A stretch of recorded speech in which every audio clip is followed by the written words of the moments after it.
પોરબંદરના હીરાપરના કોમ્પ્લેક્સના ફ્લેટ ધારકોએ નગરપાલિકામાં કમિશનરને રજૂઆત કરી હતી, જેમાં ફ્લેટમાં રહેવા અને દુકાનદારને વ્યવસાય કરવા પ્રવેશ પરવાનગી આપવા રજૂઆત કરી છે। પોરબંદરના હીરાપરના કોમ્પ્લેક્સના ફ્લેટ ધારકો અને દુકાનદારોએ એકત્રિત થઈ અને કલેક્ટર તેમજ કમિશનરને કરેલી રજૂઆતમાં જણાવ્યું છે કે તેઓ અહીં વર્ષોથી વસવાટ કરતા હતા અને આ બિલ્ડિંગ ખૂબ જ મજબૂત અને પાયા કોલમ બીમ ખૂબ જ સારી હાલતમાં છે। તેમ છતાં નગરપાલિકા દ્વારા આખા બિલ્ડિંગમાં સીલ આજથી આશરે 6 માસ પહેલા મારેલ છે। અનેક લોકોના અમુક માલ સામાન આ ફ્લેટમાં રહેતા હતા અને આ ફ્લેટમાં ચોરી થઈ જતા ફ્લેટ ધારકોને ખબર પડતા નગરપાલિકાના એન્જિનિયર સહિતના લોકોએ તમામ ફ્લેટની મુલાકાત લીધી અને પોલીસને પણ બોલાવી સર્ચ કરતા આ ફ્લેટમાં ચોરી પણ થયેલ છે તે સાબિત થાય છે અને આ ફ્લેટમાં જે તે વખતે નગરપાલિકાએ સીલ મારેલ હતું, જેથી તમામ જવાબદારી જોખમદારી નગરપાલિકાની જ ગણાય છે। તેમ છતાં કોઈ કાર્યવાહી નગરપાલિકા ઉપર પોલીસે કરેલ નથી। ફ્લેટ ધારકોને રહેવા માટે કોઈ વૈકલ્પિક આશરો નથી અને દુકાન ધારકોની રોજીરોટી માત્ર ને માત્ર આ દુકાનો પર નિર્ભર છે, જેથી આ તમામ ફ્લેટ દુકાન ધારકો પોતાની જવાબદારી અને જોખમદારી ઉપર ફરી વસવાટ કરવા જઈ રહ્યા છે। ભવિષ્યમાં આ ફ્લેટ કે દુકાનમાં કોઈ દુર્ઘટના સર્જાય કે અકસ્માતે અમો ફ્લેટ દુકાનદારોને કોઈ જાનમાલનું નુકસાન થાય તો તેની જવાબદારી અમો અમારા શિરે લઈએ છીએ, જેથી તેઓને પ્રવેશ પરવાનગી આપવા રજૂઆતમાં જણાવ્યું છે। મારું નામ પ્રકાશ વલ્લભદાસ ઉનડકર,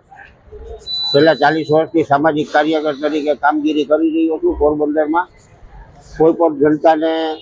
કંઈ પણ પ્રશ્ન હોય તો એમની સાથે આગેવાની લઈ અને રજૂઆતો કરીએ છીએ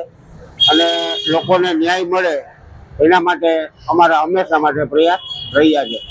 આજ રોજ હીરાપરના કોમ્પ્લેક્સ જે રાણીબાગની પાછળ આવેલું છે અને જે 6 થી 7 મહિના થયા નગરપાલિકાએ સીલ મારેલા હતા, જેના માટે આજે નવા આવેલા પ્રજાપતિ સાહેબ મ્યુનિસિપલ કમિશનર શ્રીને ફ્લેટ ગ્રાહકો અને દુકાન ગ્રાહકોને સાથે લઈ અને રજૂઆત કરેલ કે સાહેબ આ સીલ છે એ ગેરકાયદેસર રીતે વિચાર કર્યા વિના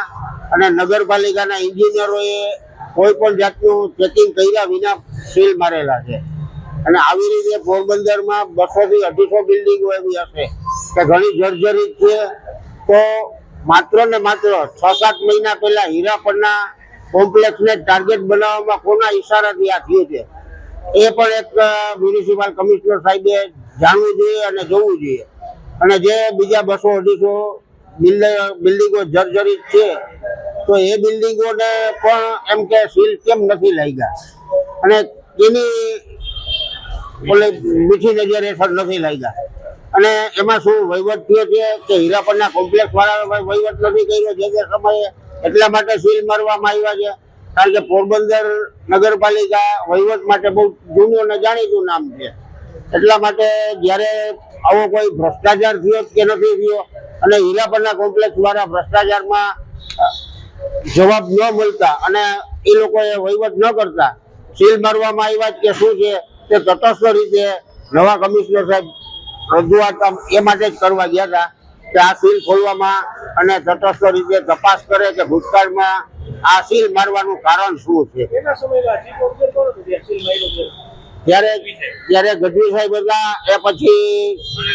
મનન ચતુર્વેદી સાહેબ આવ્યા, એને પણ અવારનવાર ફ્લેટ ગ્રાહકોએ અને અમોએ પણ રજૂઆત કરેલી, પણ ત્યારે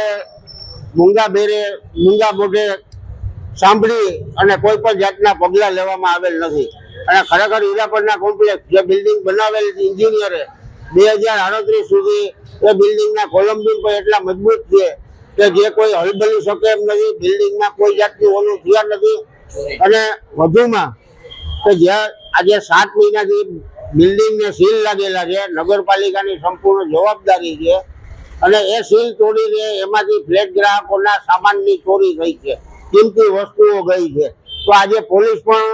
કહે છે કે નગરપાલિકાની જવાબદારી છે, નગરપાલિકા કહે કે પોલીસની જવાબદારી, તો ખરેખર જ્યારે સીલ લાગેલ હોય ત્યારે એની માલિકી તરીકે નગરપાલિકા જ આવે, તો નગરપાલિકાની જવાબદારી આમાં ફિક્સ થાય કે ન થાય, આના માટે પણ કાનૂની કાર્યવાહી કરવા માટે હીરાપરના કોમ્પ્લેક્સના ગ્રાહકો વિચારી રહ્યા છે।